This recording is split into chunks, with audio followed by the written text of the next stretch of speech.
So, that weird? I don't think it is. I do trip on mushrooms, and I get the same message. I've got this message ever since I was 18 when I first tried psilocybin mushrooms.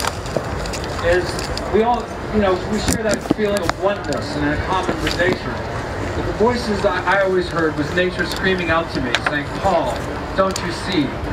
Don't you see that the nature is in trouble?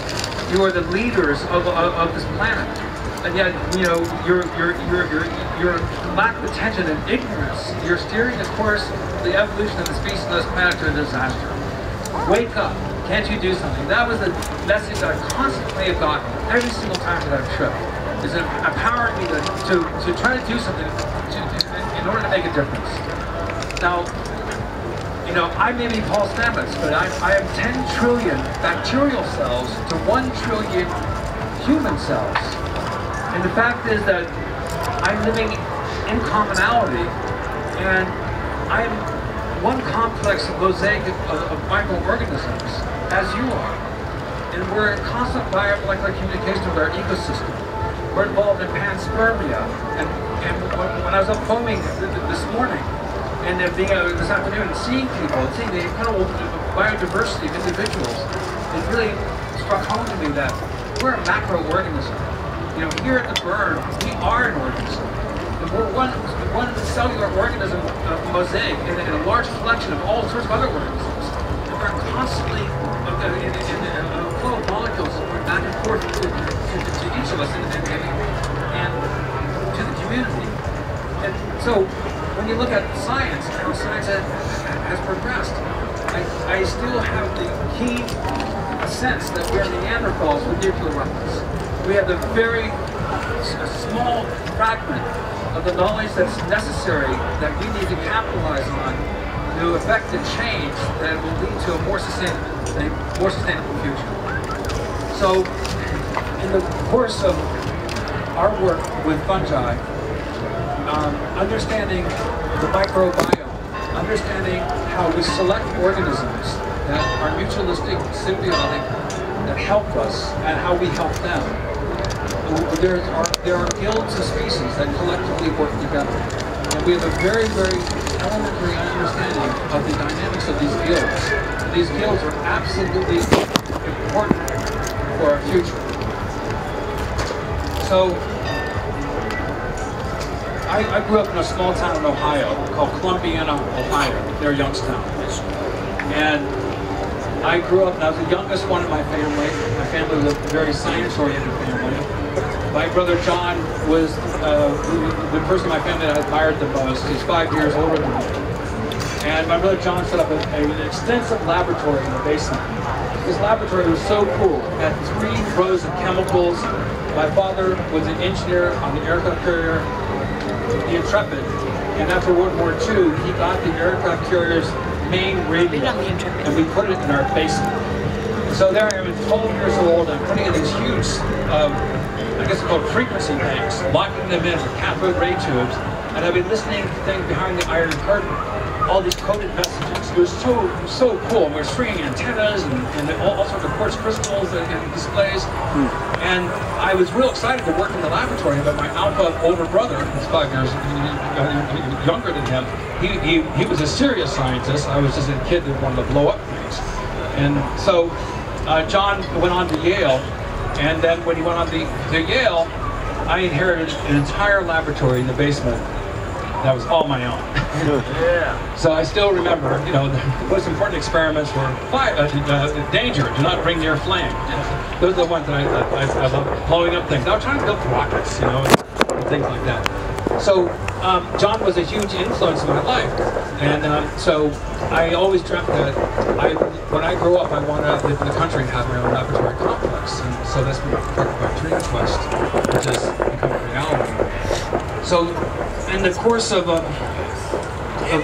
my going up the scientific learning curve, I needed access to laboratory equipment, and I didn't want to pay retail for it, so I created a little mail order business, specifically just to get access to scientific supplies to do research. That was my sole intention.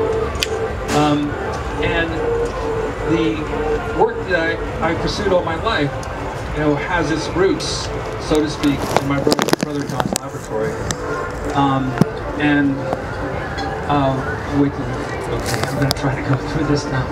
This is a challenge, but I guess Burning Man's a challenge. So, but I draw you to, we live in this great planet Earth. There is now thought to be more than 20 million planets in our galaxy that are in the Goldilocks zone. The likelihood of life being on other planets is extremely likely. But I think that for this planet, the path into the future that leads to sustainability is being the one that we follow if we follow the path of mycelium. That looks so cool out of the plot, let me tell you. So what is core to my belief system is that biodiversity is biosecurity. I just returned from SciFood Camp at Googleplex, great geniuses there, 200 scientists, and I was amazed that not a single scientist spoke on biodiversity. We are facing many challenges today. We have global warming, and that's exacerbated by other factors, but then coincident, we have pollution. And the assault on the immune system of the planet is really unprecedented. We have also those xenobiotic toxins heretofore never been able that evolution has never seen, that we're emitting constantly into the ecosystem. Deforestation, overpopulation, global warming, and the lack of biodiversity are real threats that we should be very concerned about. So, okay, thank you, Tim. I think you got it. I think you nailed it. Okay. So, I am greatly honored to have been chosen by AAAS, the American Association for the Advancement of Science, as an invention ambassador. Now, some of you scientists here know how important this is, but this is the largest and most prestigious scientific organization in the world. And I don't know how I got recommended. I have an honorary doctorate. I'm a psychedelic ranger. I'm definitely on the far left, of science. But I was vetted. They interviewed a lot of people, and of all the candidates, the 7 of us were chosen, including the founder of digital photography. So I'm hugely honored, and I just want to say that, I am representing all of us. The fact that I have a keen sense that we are we're permeating to the top levels of society. When you have this organization to give a person like me this award, and Bill Linton, who is here, he played a part in that. Thank you, Bill. He wrote a letter of recommendation. So I got a hold of the AAAS, and I said, I have an obligation of 4 lectures. And I said, I could do a lecture at Burning Man, and that could count as one of my 4, because that's my obligation. And the director of AAAS says, great, we'll fly somebody out. And for your talk. I go, I don't think you understand what Burning Man is. This is a survival camp, You can't just drop in for a lecture and fly back out. I mean, you can't. So this is really a huge achievement to me, because even though I published a lot, I am definitely, not an ordinary scientist. I'm a self-made scientist. And my brother John, who is my alpha brother, and I was always competitive with him, always trying to show him that, John, I'm doing some really good work here. This is really serious science. And being the older brother, the way it goes, he was always kind of putting me down, making fun of me, because you're just into mushrooms, Paul. How could that be important? And brothers are like that, And so I was really, really excited, because John first took me into the psychedelic realm. When he went to Yale, he went down to Mexico and to Colombia. He came back with these fantastic stories of eating psilocybin mushrooms. And 15 years of age, I'm like eating this stuff, going, this is so cool that you're doing this. And so John would come back with these fantastic stories, and I was only too eager. And then John came back from Yale one weekend, and he left a book for me to read because I was very interested in it. And it was by Charles Tart. And this is, I think, 1969 or something like that. And it was Altered States of Consciousness. And I had a best friend, Ryan Snyder, and Ryan and I were into football, we were hanging out all the time, but his parents were super conservative. And Ryan got interested in this book and had articles by Andy Weil and a whole bunch of other people, and I was just soaking it up, all these psychedelic experiences, great scientists. And so Ryan Snyder said, well, I want to borrow your book. I said, Ryan, it's a really important book to me. He said, no problem, I'll take good care of it. So Ryan borrowed the book. And then next week I go, well, Ryan, I want my book back. And Ryan goes, he was admitting and he's not giving an answer. So I said, Ryan, I want my book back. And then week after week I go, Ryan, where's my book? And then Ryan finally confessed, Paul, my father found it and he burned it. I go, he burned my book, you know? And I have to say, that was a critical moment in my life where I thought, if this is so powerful that people are burning these things because they're afraid of their knowledge, I want to get into this, you know? Yeah. So I owe Ryan Snyder's father a great debt of gratitude because that was a huge thing.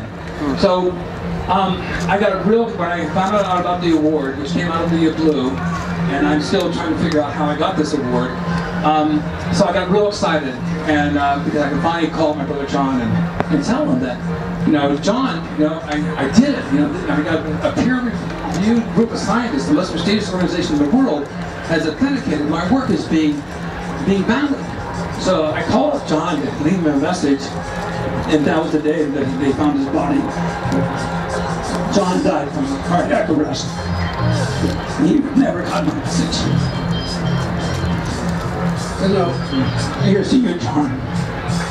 And so John's portrait is out, you know, at the temple. And, we love you, John. Yeah, we love you, John.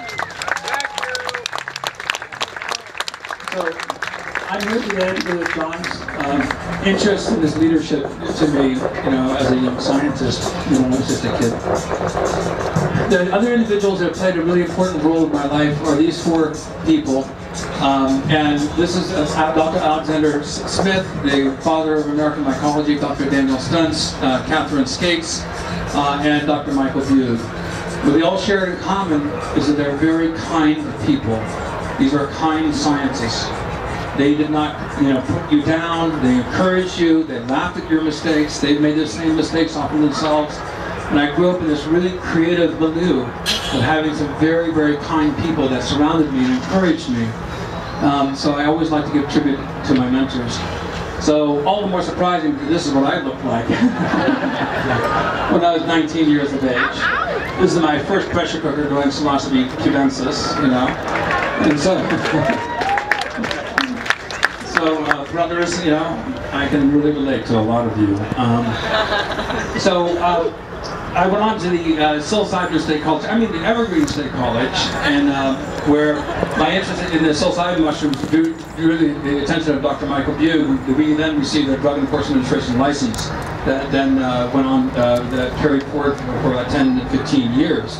And so we could legally grow massive amounts of psilocybe cubensis primarily, and lots of other species. And so we had, at the Evergreen State College, we had locked laboratories, we grew up lots of mycelium, I got into scanning electron microscopy and the taxonomy of psilocybin mushrooms, discovered 4 new species, published in the scientific literature.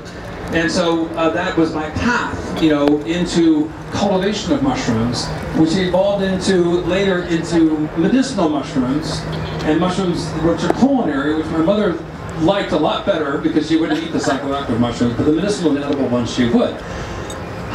Okay, so this is typically how we were growing lots of psilocybes, thanks to Austin Eric or Terrence McKenna and Dennis McKenna and their Magic Mushroom Growers Guide. A phenomenally good book that created what we call the Psilocybe cubensis Scholarship Fund across colleges around the world, because the students were growing psilocybin mushrooms in their closets, and then they would, you know, sell them and pay for the tuition, so the money stayed in the community. You know, I think it was a very good thing. So and I had to bioassay these constantly, and since we had about 30 or 40 species of psilocybe, each one of them had to be tested, because even though the literature said they were active, do you know do you really know? That Jimi Hendrix would say, are you experienced? You know, and so I had to experience these, you know, individually, repetitively, in great quantities and great frequency.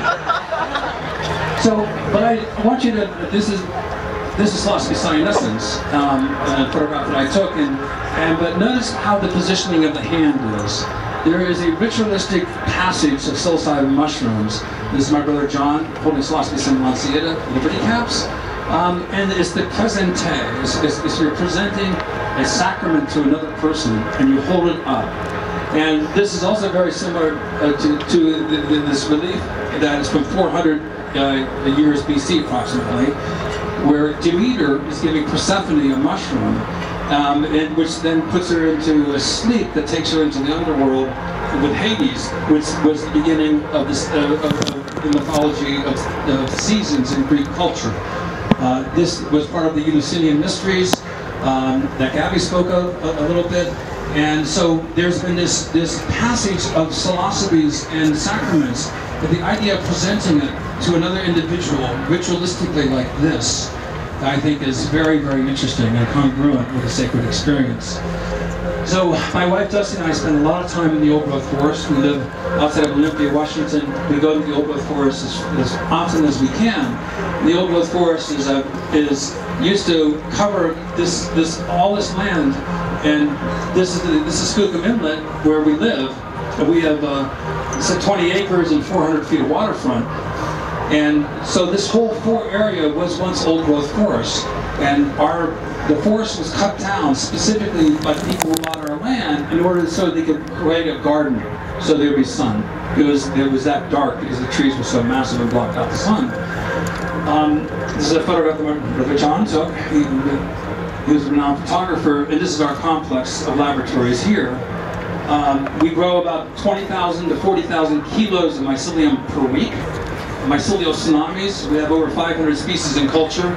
We now have 5 locations. This is this is the laboratory complex. So we have 5 locations, and things are really happening for us at a rapid trajectory right now. And I think people are waking up to this. So at this location, when I moved here, I was only there for 2 weeks, and the sheriff showed up, and I thought that was awfully quick. I never had a chance to do anything illegal yet. And I got served a summons, and every landowner on this inlet was served a summons saying that you replace your septic system within 2 years, you'd be physically forced off your property. Because there's a very rich shellfish area, and there's salmon coming through, and the steelhead trout, and the oysters and shellfish is the major economic industry on these inlets. Well, I planted beds of mycelium I couldn't afford to put in a septic system. I had cows, chickens, and pigs. And I put in the mycelium, and the mycelium is something I love growing. It's something, my wife has a green thumb, I have a white thumb, and I love running with mycelium. It's like running with wolves, maybe, but that's why my book's called Mycelium Running. One of my books, and when I see the mycelium running like this, I know it's just extremely happy. It's really in good form, and it's racing. And the mycelium forms these fantastic webs, and these are networks. But these networks are really interesting because they're extremely dense. In a single cubic inch of soil, they can wear more than 8 miles of these cells. They permeate all soils on all land on Earth. And we evolved and separated from fungi about 650 million years ago. There's a new super kingdom called a Paistacanta that joins Animalia and fungi together because we have a more closely related heritage with fungi than we do with any other kingdom. We exhale carbon dioxide, we inhale oxygen.